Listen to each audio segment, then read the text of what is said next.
Myanmar, officially called the Republic of the Union of Myanmar, is a country in Southeast Asia bordered by the Bay of Bengal and the Andaman Sea. Its neighboring countries include Bangladesh, China, India, Laos, and Thailand.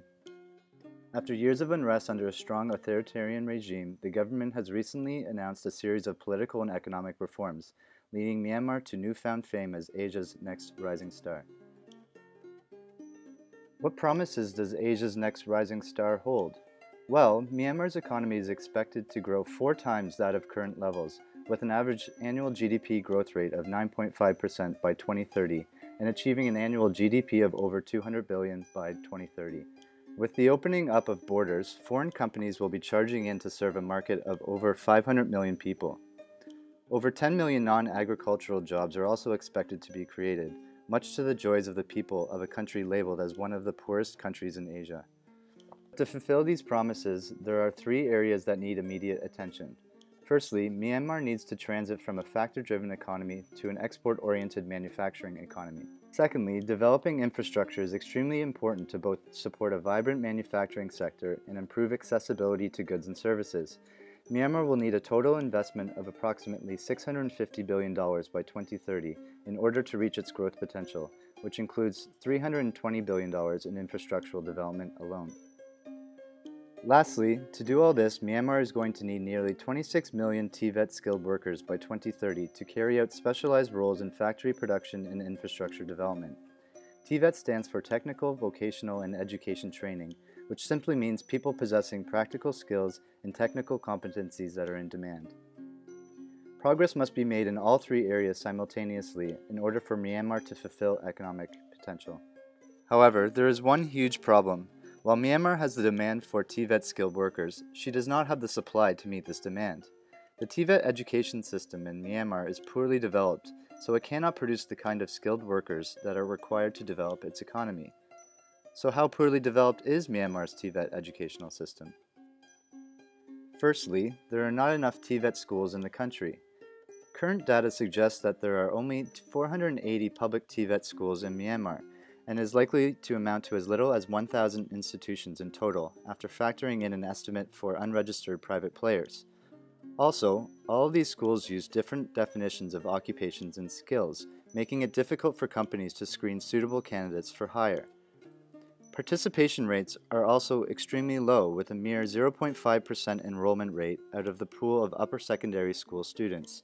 TVET graduates may not necessarily have the skills either, given that companies, especially foreign ones, have been lamenting about how hard it is to screen for workers who suit their business needs.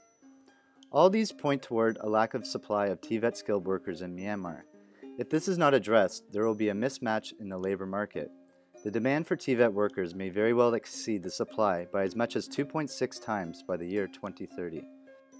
For a country with the ambition to be an export-driven manufacturing economy, the current supply of TVET graduates does little justice. Low skills in the labor market reduces productivity and results in poor quality of finished goods. This affects the competitive edge and the bargaining power that Myanmar would like to have in its external trade. This demand-supply mismatch may not only impede economic growth, but may also increase inflation as well. If supply-side labor issues are not addressed, there will be a consequent limit of Myanmar's productive capacity. Any form of investments are then unlikely to yield increases in output, increasing inflation instead as the AD curve shifts further to the right. The third consequence is increased unemployment. With the abundance of resources that Myanmar has to offer, businesses are not going to look overly hard to try and find local talent from the limited number of skilled workers available. The demand will simply be met by hiring foreign talent. Finally, not having reforms directed at increasing the TVET-trained labor pool might very well be the final nail in the coffin of small and medium-sized enterprises and infant industries in Myanmar.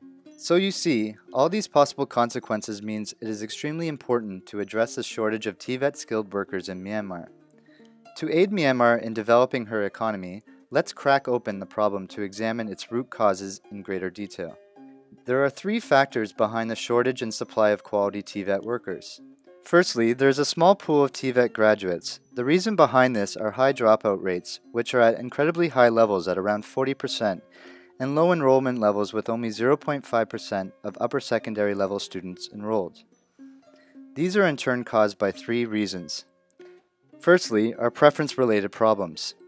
Many have a poor perception of TVET education. Many young people feel that they are able to get better-paying jobs in more lucrative professional-level occupations. Secondly, is inequity in opportunity. People living in rural areas can't access TVET schools as easily as those living in urban areas, given the high fees and that TVET schools are mainly concentrated in Yangon and Mandalay. Lastly, is agency loss. High exam failure rates are largely the consequence of poor teaching. Teachers fail to teach properly due to insufficient training, lack of qualification, and lack of motivation. Secondly, there is no consistent or benchmark quality of TVET institutions across the country.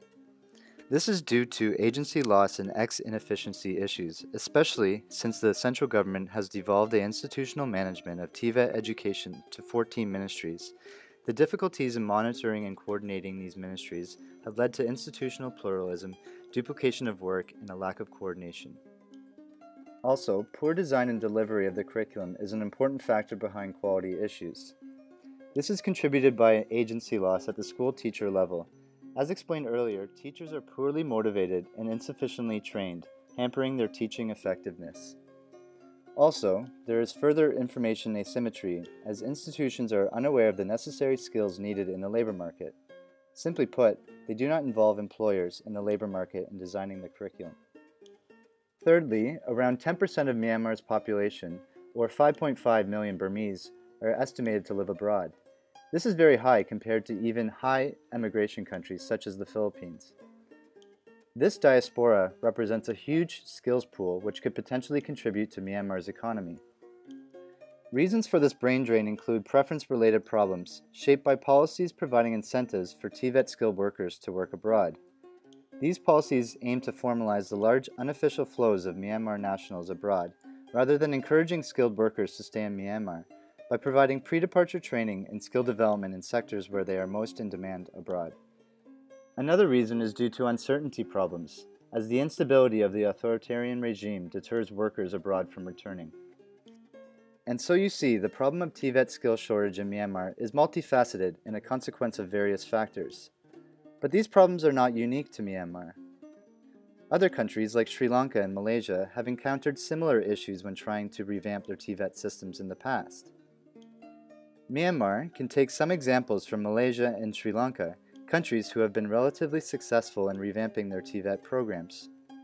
To solve agency loss at the school teacher level and information asymmetry, Myanmar can revamp the TVET curriculum to include more time for students at the workplace, giving them adequate hands-on experience before they go into the working world. Malaysia, for example, came up with a national dual training system, also known as the NDTS. In this system, modeled after the German TVET curricula, students spend 70 to 80% of their time working in real workplaces to prepare them for the working world, and only about 20 to 30% of their time in training institutions. The government takes the time to foster relationships with chosen private companies in order to understand their needs and allow students to learn directly from industry experts. To reduce dropout rates and preference-related problems, Sri Lanka has created a national vocational qualifications assessment system to rank workers based on skills rather than by grades and paper qualifications. Students are ranked from entry-level skills to planners depending upon their performance, allowing their various levels of competencies to be recognized at their own pace. To further address information asymmetry and agency loss at the ministry government level, any accreditation systems developed in Myanmar should be developed and overseen by a single government body. Both Malaysia and Sri Lanka established a single government body to oversee their respective TVET systems. Institutions and their programs are accredited by the government. These accreditation systems are benchmarked to and recognized by international professional bodies like TAFE in Australia, City and Guilds in the UK, as well as the international motor industry in the United Kingdom.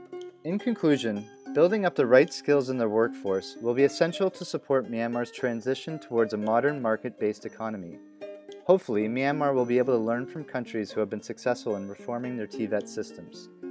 By addressing the supply of TVET-skilled workers, Myanmar will have greater success in building a strong foundation to truly rise as Asia's next rising star.